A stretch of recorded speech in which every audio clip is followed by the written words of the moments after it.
Hello everybody and welcome back to the Fortress of Solitude. Today we're going to be talking about Superman Father of Tomorrow issue 3, written by Kenny Porter, with art by Danny Earls, colors by Nick Filardi, and letters by Lucas Gattoni. Superman fights a familiar foe this issue as on the Metropolis Maglev, Sarah Chalmers and her son Mike and many others are accosted by the high-tech goons of Intergang, who aren't exactly robbing the train, but they're stealing it, or what it's made out of, that is, wanting the anti-gravity engines and any and all new Metropolis technology that they can get their hands on. Finding there are people in the cart, they decide to leave no witnesses, killing a man in front of Sarah and Mike before turning the gun on them. Sarah's instincts as a mother kicks in and she attacks one of the goons as the other goons blow a huge section of the train car out, angering their boss since it's going to act like a signal flare to Superman. Before he can even finish his sentence, Superman swoops in and protects Sarah and her son from a hail of gunfire. But one of the bullets still manages to get past the Man of Steel, who begins to run out of patience for people like Intergang. Opening an issue with a Metropolis train heist and Superman coming in to save the day is some real classic superheroing. It's that iconic Superman image, stopping the train or, helping out someone in Metropolis. I also really like what Porter does to dig into Jor-El's mind and how he knows everyone who is ever in trouble in his city. He tries to know them on a personal level. It's not just a random citizen, like he knows everything about this woman Sarah and her son now that he has saved them. And it's because he views the entire world, and more so Metropolis as well, as his family, his entire family. Since this is Jor and not Clark as well, we also get a slight edge to him where he's clearly running out of time for these people who are stealing stuff to turn into weapons like Intergang, or abusing his technology and trying to use it for violence. And I wonder if this is going to lead to a snapping moment for him where he just decides enough is enough. He's going to lay down an iron fist and just start ruling the earth to make sure they don't turn out like Krypton. Jor gathers up the Intergang goons and hangs them off a building, telling them that he keeps giving the world olive branches and they keep setting them on fire, turning medical equipment meant to save lives into bombs and railguns. Superman wants their perspective on this, asking them why they do it, and the men plead for their lives, just wanting their cut of the deal since they're just trying to survive day to day. This opens Jor's eyes a little, and later he tells Lois that maybe he's only treating the symptom, not the actual root problem.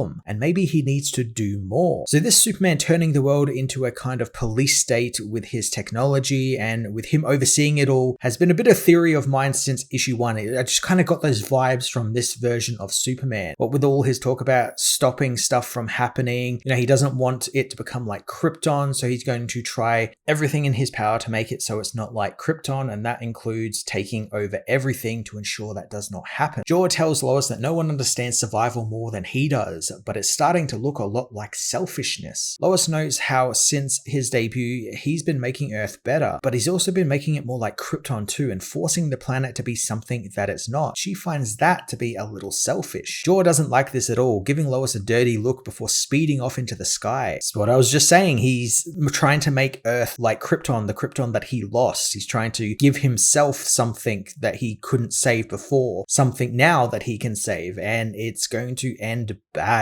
Superman heads to the moon, remembering the fight that he and Lara got into before he left for Earth, but now he has all the time in the world and he can make it right. The world just needs to let him help them and he can show them the way. Across the country in Salem, Lex Luthor meets with Dr. Fate in the Tower of Fate. Kent Nelson is surprised to see another ordinary man in there since he doesn't get many visitors, let alone people who can climb the tower's stairs without going insane or get past all of his magical traps. Lex explains that he got in because he is no ordinary man, and it's why he came to see Kent since he studied under some of the greatest minds and most powerful beings in magic, and now he wants to learn from Kent. Lex doing a reverse Batman and going all around the world learning magic, something Batman famously can't get a grasp of, is really a neat idea, and to take the guy usually depicted as a man of science or technology, Lex Luthor, and make him a magician is really fun. That's a neat swerve that we never really get to see. Hell, the trips we get teased here that he he went on to visit various different people could be a book unto themselves. Kent says that he worked under Superman, had a family empire worth billions, and seems like a smart man. So why doesn't Lex Luthor just study the books himself? But Lex figures that this is a test, and it's not a hard one, as he needs to master order and chaos. And he has met a lot of Kent's peers like Swamp Thing, Etrigan, Madame Xanadu, the Dead Man, and Brother Voodoo, all during his travels. And while they didn't disappoint and he learned many magical tricks and tips, Dr. Fate is the final link in the chain that will bind everything he has done together. I really like the thought going into Lex's plan here. He isn't just learning some quick magic to take on Superman. He's learning it in a way that when put together, his abilities will probably actually stop Superman for good. Though I would like there to be a twist here where he's doing it and he's going to do sort of that kind of petty Lex thing where he will end up using the magical powers to actually save the world and actually prove that he is better than Superman. That would be something that I would very much like to see, not just him wanting to use these magical powers to, zap Superman out of existence or something. It's that sort of Lex pettiness getting the better of him there, where he could use it to help save the world and thus prove that he is the real Superman. I could definitely see it going in that direction, and I'd like to see that. And it will also feed into the whole thing with this Lex, where this Lex views this Jor-El Superman as sort of a father figure, and that would be him trying to prove himself to the father figure and prove that he can do this and kind of get the better of him. Kent warns him that he has come this far, so he must know that magical power is dangerous, comparing it to an automatic rifle in the hands of a toddler. But Lex thinks that's all the more reason to ensure that he has the proper hands to wield it. Kent obliges him, donning the helmet of fate and telling Lex to address him as Dr. Fate as they begin their lessons. Back in Metropolis, Superman continues his work while talking on the phone with Martha, telling her that she could have come into town since there's more than enough room in the fortress for her. He tells her that Jordan could have come to the farm too, since it's not been the same without him, and nothing is, not without Jonathan and Jordan being there. Jor thinks that Jonathan is there in spirit, and so is he, but he has critical work to be done, since if he can solve the energy crisis, it might stop people from fighting over resources and stealing his technology. Martha asks Jor if he really is saving the human race, or himself, echoing what Lois talked about to Superman earlier on. She knows everything he's done is a miracle, but the problem is that Jor isn't letting humanity do it for themselves and giving humanity a chance to learn. Martha reminisces about her father and how he wouldn't let her ride her bike until she was in the 6th grade, but Jor cuts her off, hating the comparison of an overprotective father since he's trying to guide all of humanity, not one wayward child. Martha doesn't think that it's about humanity, as Superman is trying to make up for something else. I do like everyone close to Jor telling him the same thing. He's going too hard at this. He needs to just guide humanity, not get involved at every single point and do it all himself for them. It's something that Clark learned from the Kents and also ironically from Jor-El himself. But this Jor-El has not had any of that sort of experience that Clark had, and he is very headstrong and feels like he knows what is best. Kind of that old Kryptonian arrogance kind of shining through, where they think they're better than everyone else. Martha tries to talk to him about his family on Krypton, but Jor cuts her off, telling Martha that he has problems that need solving and time is running out. An alert rings out as an intruder in a battery storage facility downtown blows up the building. The intruder is revealed to be Captain Atom, who steps out of the rubble with one of the special batteries and tells the people around the area rescue services will be there shortly. But Superman arrives, not wanting to wait for emergency services. Atom is angered Superman thought about building such a place in the middle of the city, but Superman recognizes the tech the man has as the same as what Parasite had, but it's too late as Atom fires a blast at Superman, hurting him with it. Captain Atom being brought in is a really cool idea and makes sense, sentient military weapon being used against what Sam Lane thinks is a threat to the nation, right up Captain Atom's alley. Do wonder if he's going to do what Captain Atom does best and explode like a nuclear bomb the minute something cuts his skin. Could very well be a catalyst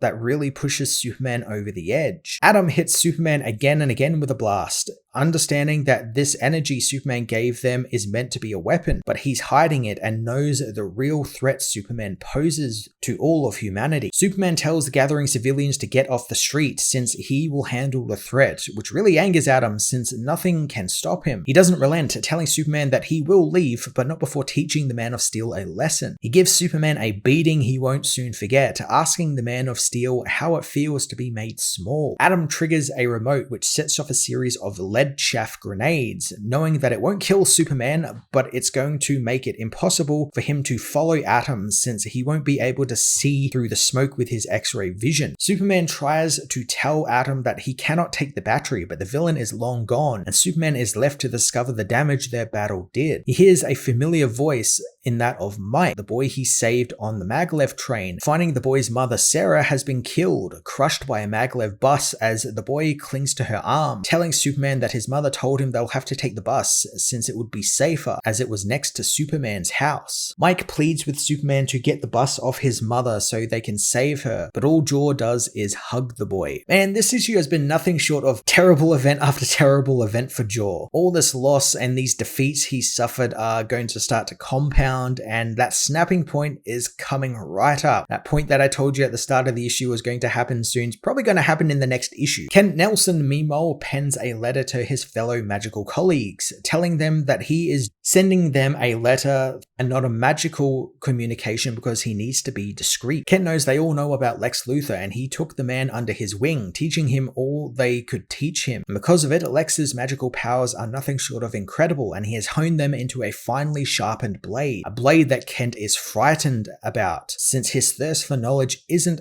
for enlightenment, it is for revenge against Superman. He pleads with the others to meet him at once at their usual place, but after sending out the magical raven, it is killed by Lex and his magical bow, who burns the letter before it can be read by anyone. As I said before, I love that Porter is taking the guy known for the science and technology and replacing all of that with magic and mysticism. It's a fun new take on Lex that removes a lot of the base alien hatred and replaces it with a need for a father figure, because that's something, as I said before, that is different about this Lex. The relationship he has with this Superman is more of a father-son relationship. He saw Jor as the father he never had or never really got to know. And when Jor cast him out after rejecting his designs, Lex took that personally and is doing all of this as an act of revenge, and probably, as I said before, to prove that he can do this without Superman and can be a Superman in his own right. Lex enters the Tower of Fate, and Kent tries to feign that he is just going for a drink with some old friends, but Lex attacks him. Back at Stormwatch, Sam Lane meets with Jack Lee, who wonders what Stormwatch